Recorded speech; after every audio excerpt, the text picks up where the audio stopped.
folks. It's Eurovision Ireland, and we're back with another one of the reviews for the songs of the 2025 Eurovision Song Contest. I'll introduce the team first. We have Rich. Kia ora. We have Sarah Lardy-Da. Yeah. Hi, everyone. We have Bogdan. Hi, everyone. We have James. Hi, everyone. And me and Staggy. And Richard has returned from his little jaunt to the Antipodes to try and find a New Zealand entrant for next year's Eurovision Song Contest, which will be in Ireland, let's say. Anyway, in this show, we're going to look at 6 songs, and these are all from semi-final 2. So we're going to be looking at, in alphabetical order, no preference, Austria, Czechia, Latvia, Lithuania, Luxembourg, and Malta. Some potentially juicy ones in there as well. As ever, if you like what you see, click on the like button, subscribe, and we've got all our other channels, which you've explained about in the previous shows that we've done for this. Don't forget Blue Sky. Right, so we're going to kick off, and we're going with Austria. And then when I can get my notes, this is a song called Wasted Love, and it's been performed by JJ, and he's co-written it under his name, Johannes Peach, with Teodora Tea Spiric and Thomas Turner. And it's over to Sarah. What can I say? I absolutely love Austria this year. I know that there's a lot been said in the media about it. Sounds very similar to last year's winner, Switzerland. I personally don't think so, because I think that JJ's vocal range extends much, much more than Nemo's, to be honest. I love the way that the song kind of builds up. It's this very sort of operatic sort of feel, and I love operatic music, so that was fine by me. Then sort of it changes to this very quick sort of ending, and I thought, oh, okay, this is interesting. Yeah, and I think it does deserve where it is in the polls at the moment. I think it's certainly a potential winner, and I think it's going to be a matter of sort of what happens. I think that certainly with the jury vote, it's going to do well. I haven't got any doubts about that. It's whether it's going to grab enough of the televotes to be able to get that victory. But yeah, I'm a big fan of it this year. Well done, Austria. Okay. Now, as you know from previous shows, we each give these songs a mark out of 10. So there's a maximum available of 50, a minimum available of 0. Hopefully no one's going to get that. So Sarah, would you like to kick off the scoring for Austria, please? 10. 10, okay. Rich? 7. 7, thank you. And James? I'm going to give it an 8. 8, okay. And Bogdan? 8 as well. 8. And it's getting a 7 off me, which gives us a nice steady 40 out of 50. That's probably going to be one of the best scores of the 37 songs. Right. We're going to move on because we've got another 5 to get through. Moving on to Czechia. Just wait for the flag to appear. That's it. Now, this is a song called Kiss, Kiss, Goodbye, and it's being sung by Adonis, who is a native Slovak, for those that didn't know. Now, he's co-written it under his real name as Adam Pavlovchin, along with, I've got a list of names here, Lorenzo Calvo, Mikhaila Harvatova, Ines Coulon, Ronald Janacek, George Masters Clark, and Adriano Lopez da Silva. Cast of thousands. And this is going to be Richard. Yep. So after all those lists and names, which I'm glad I don't have to speak about, we've only seen an official video so far. I haven't seen a live performance of any sort. The vibe I got was a sort of a James Bond movie theme soundtrack. So I don't know if everybody else got it, but there's plenty of drama in it, plenty of emotion. I'm going to be really interested to see how it will be staged. I think Czechia could pull it off in that respect. It'll probably be jury heavy rather than televote heavy. I don't know. But Czechia could be probably in for one of their best results for a while. Okay, thank you. And as ever, what is your score for Czechia? 7. 7, thank you. James? I'm going to give it an 8. I think this could do very well. I think if Austria and Sweden split the vote, which they almost certainly will, I think this one will be waiting in the wings. Okay, yeah, good point. Bogdan? I quite like it as well. I give it an 8. An 8. Okay, and I'm gonna be boring and give it an 8 as well. And finally, Sarah. I'm going to give it an 8 as well. It's not a bad song at all. So that scores, would you believe, 39. Moving on, let's go Baltic, and it's Latvia. Now they're singing in Latvian this year, which I think is a good thing. Good for them. It's a song called Burman Laimi. Now I'm sorry, I don't know. I've not found the English translation, but it's been sung by Tautu Maitas, a six-piece girl vocal group. And the writers, because as we've got to remember, this is a writers' contest as well as a singers' contest. It's Laura Licite, Elvis Lintinch, Asnate Rancione, Aurelia Rancione, and Gabriela Zweigsnite. So there. And who's taking this one? It is Bogdan. Yeah, so actually, Burman Laimi means bring me happiness. Okay, And thank you. it's a chant like ode to resilience of fighting joy amidst adversity. It's very traditional, it's mystical, it has lots of folk elements in there thrown in, and at the same time it feels quite modern, and these girls can sing. Definitely can sing, there's no doubt about it. The show probably will be resemble something that what we saw in the national final. It's memorable. I'm not sure if it's for everyone.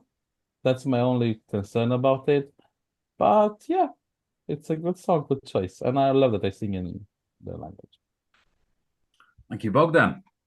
You've got to give it a score, of course. I struggle to give it a score, but for now, it's a 6. A 6. Thank you. Where we're going next? I'm gonna give it a 7. It's the Latvian language that tips it over the edge for me. Sarah? I give it a 6. 6, thank you. And Rich? 6.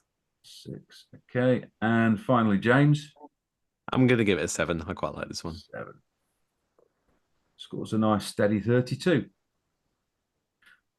Moving on, we're going next to Lithuania. A song also in its native language. It's called Tavu Akis, and it's sung by Katarsis.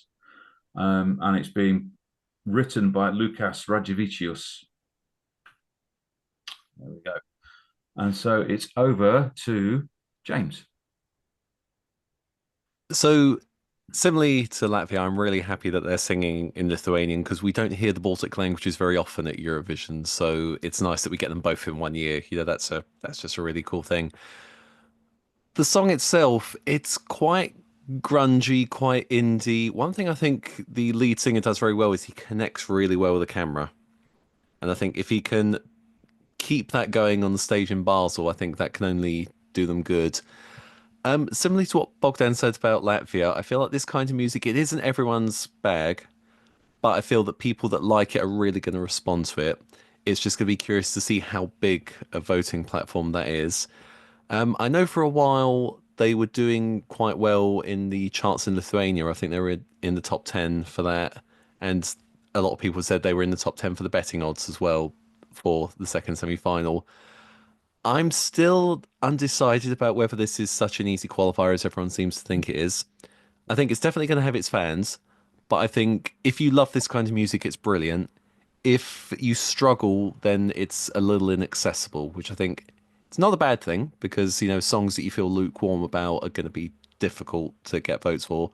So feeling passionately one way or another, that's great. I'm happy they've made this choice. I'm not sure where it's going to pay off, though. So that's going to be interesting to see. I'll be curious in a few weeks' time when we have this conversation again, seeing what actually has happened. Thank you, James. James. And of course, Lukas Radjevicius is the lead singer of Katarsis. Sorry, I forgot to point that out. Right, would you like to give it a score then? I'm going to give it a 6. A 6. And Bogdan? I'm the one who struggled. I think it's a good song for its genre, but it hasn't captivated me yet.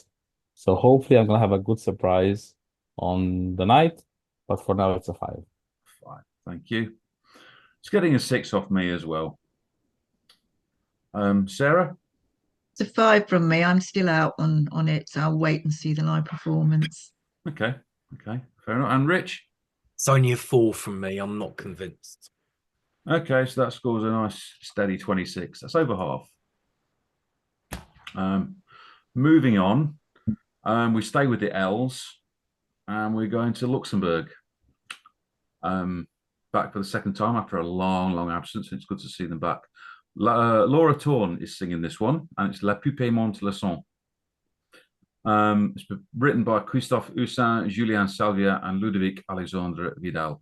Now, it's good that they've stuck to French. I'm happy with that. It's good to mix up the languages a bit. I think pretty much what you saw at the Luxembourg national final is what you're going to get on the stage, pretty much. I like how there's a bit of a nod to France Gall's win 60 years ago.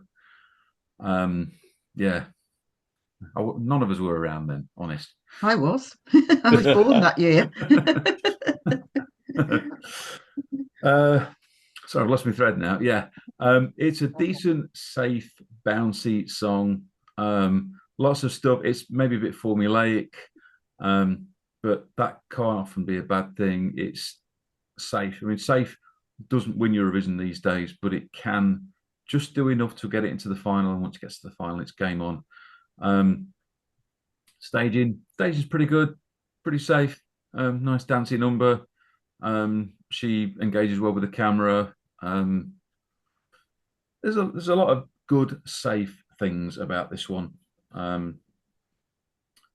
So yeah, I'm quite sort of happy with it, really.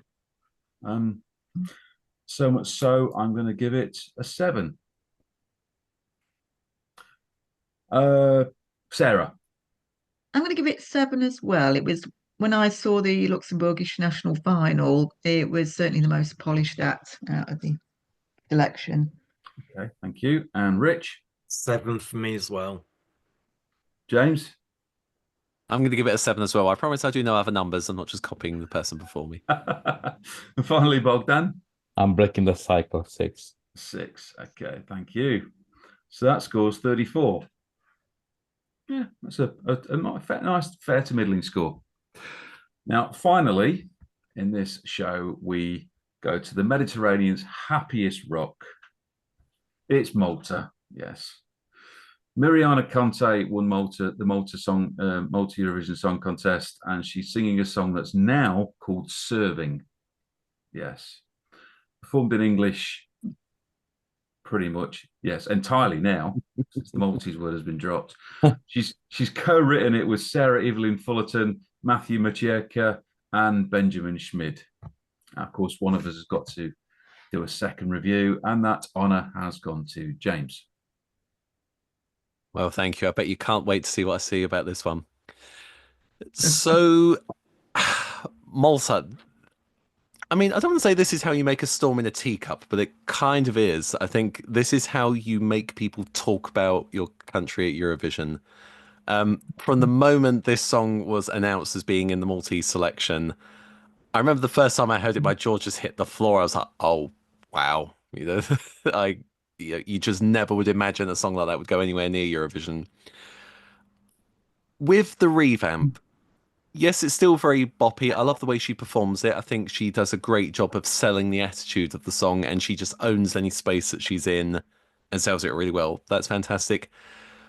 I feel like omitting the Maltese word in question, I don't want to say it's diluted the song's power a bit, but I think the thing that gave it that impact, it's now sort of been taken away. So I think a lot of people are going to be saying, oh, do you remember when the Maltese song had that word in it? Which I don't think is a bad thing. I think it will get through to the final and people are still talking about Malta. And let's be completely honest, we haven't talked about Malta at Eurovision for a long time. My concern is that I think the media frenzy that was building up behind it, had the song stayed the same, I think Malta would be sailing into the top 5 very easily. As things stand, I feel like it'll be, oh, there's that word that's not going to be in there. It'll get to a final. I feel like it will sort of flounder a bit when it gets there. The other big concern I have is, by taking that word out, do we all remember what happened with Latvia in 2022? Where the audience decided to fill in the blanks. That could potentially be interesting, going from having one person saying it to have several thousand saying it. But I did hear a rumor they're thinking about dampening the mics in the arena for that particular part of the song. So we'll wait and see. But yeah, I mean, we're talking about Malta at Eurovision again, which is nice. So there's got to be something said for that. Thanks, James. Definitely going to be one to watch. And of course, you've got to give it a score. So can you kick off with that, please? I'm going to give it a solid 7. 7. Okay. And Bogdan? 7. 7. I'm going to be the odd one out. Yeah, I don't rate it at all. It's certainly getting a 3 off me. Sarah? I'm with you on this, John. It's a 4 from me. 4, thank you. And finally, Rich? 5. 5. So that scores 26 as well. Right, so that's our 6 in this show. We'll do a quick recap, but you'll be able to see the figures somewhere down there or down there somewhere. In equal 5th place on 26 points, we have Lithuania and Malta. There, cross flags. In 4th place on 32, we have Latvia. In 3rd place on 34, we have Luxembourg. In 2nd place on 39, we have Czechia. And our winner from this little show on 40, close, is Austria. Now, we'll put all these scores with the scores from the other 6 shows, and we'll produce a list so we all of our scores go together, and you can see what we think of them all. And can we pick a winner? Will our top be the winner? Let's say if you like what you see, like this video, subscribe to our channel so you get loads more stuff coming up in the coming weeks as we venture out to Basel.